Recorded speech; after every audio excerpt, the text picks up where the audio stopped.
Bismillahirrahmanirrahim. Assalamualaikum warahmatullahi wabarakatuh. Waalaikumsalam warahmatullahi wabarakatuh. Gimana keadaannya semua? Alhamdulillah. Baik, untuk materi kita sekarang ini yaitu tentang bayi tabung dan bank sperma.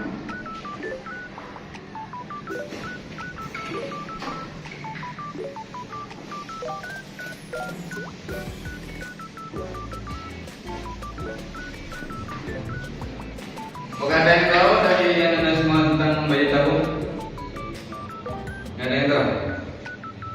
Baiklah, kalau tidak ada yang tahu, Bapak jelaskan sedikit. Ya.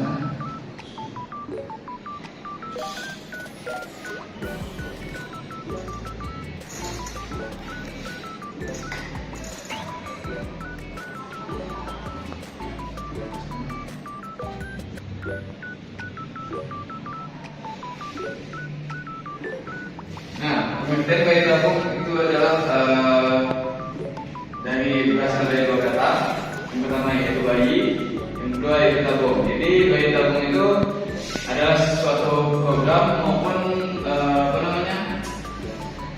ide untuk menciptakan atau membantu dalam proses pembuahan antara sel telur dengan sel sperma. Bayi tabung ini biasanya digunakan ketika sepasang suami istri sulit untuk mendapatkan momongan atau anak. Bayi tabung ini dilakukan dengan proses yang sedemikian rupa bagaimana caranya tabung tersebut bisa menyerupai seperti rahim gitu. Apakah ada yang tahu kalau itu hukum bayi tabung? Tidak ada yang tahu. Hukum bayi tabung itu dibolehkan dikarenakan di situ banyak seperti manfaat bagi sepasang suami istri. Dikarenakan bayi tabung ini bisa membantu suami istri untuk memperoleh momongan. Nah, sekian itu mungkin sedikit pengertian dari bayi tabung. Untuk dari bank sperma, apakah ada yang tahu apa itu bank sperma? Tidak ada.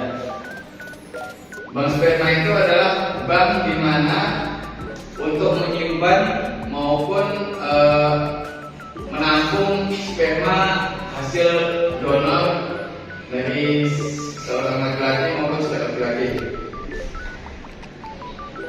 Ada beberapa pendapat tentang pendonoran sperma ini menurut beberapa ulama. Yang pertama itu diharamkan, yang kedua itu dibolehkan.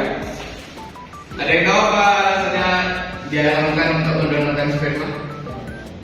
Tidak ada. Diharamkannya untuk mendonorkan sperma itu dikarenakan karena menurut beberapa pandangan itu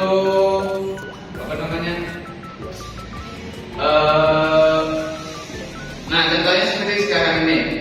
Kan itu banyak dari yang muda maupun orang dewasa yang mendonorkan spermanya. Dikarenakan bukan untuk kepentingan melainkan hanya untuk foya-foya maupun kesenangan belaka. Dikarenakan